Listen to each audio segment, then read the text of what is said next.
কিছু বিপদ মানুষকে ঘুরে দাঁড়ানোর রাস্তা খুলে দেয় এবং মুখের আড়ালে মুখোশগুলোকে চিনতে সাহায্য করে। স্বার্থপর কখনো উপকারের কথা মনে রাখে না। তার বিপদ কেটে গেলে স্বার্থের কারণে আপনাকে বিপদের দিকে ঠেলে দিতে পারে।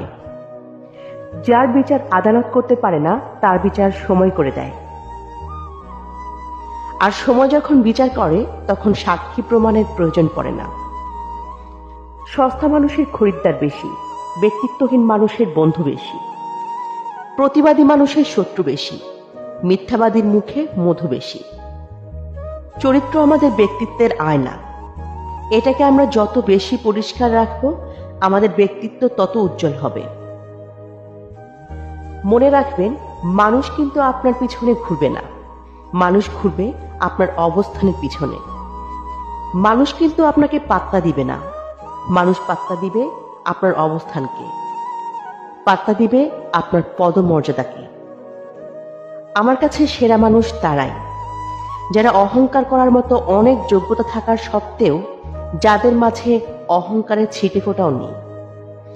অপমান জিনিসটা পলিথিনের মতো, মাটির নিচে চাপা পড়ে যায় ঠিকই, কিন্তু পচে যায় না।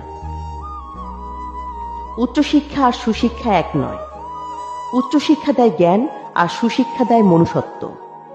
বিয়ে নারীদের জীবন পাল্টে দেয়। কেউ রাজকন্যা থেকে দাসী হয়, আবার কেউ সাধারণ থেকে রাজরানী হয়ে যায়। সম্পত্তির চেয়ে জ্ঞানকে বেশি গুরুত্ব দিন, কারণ একটি ক্ষণস্থায়ী, অন্যটি চিরস্থায়ী।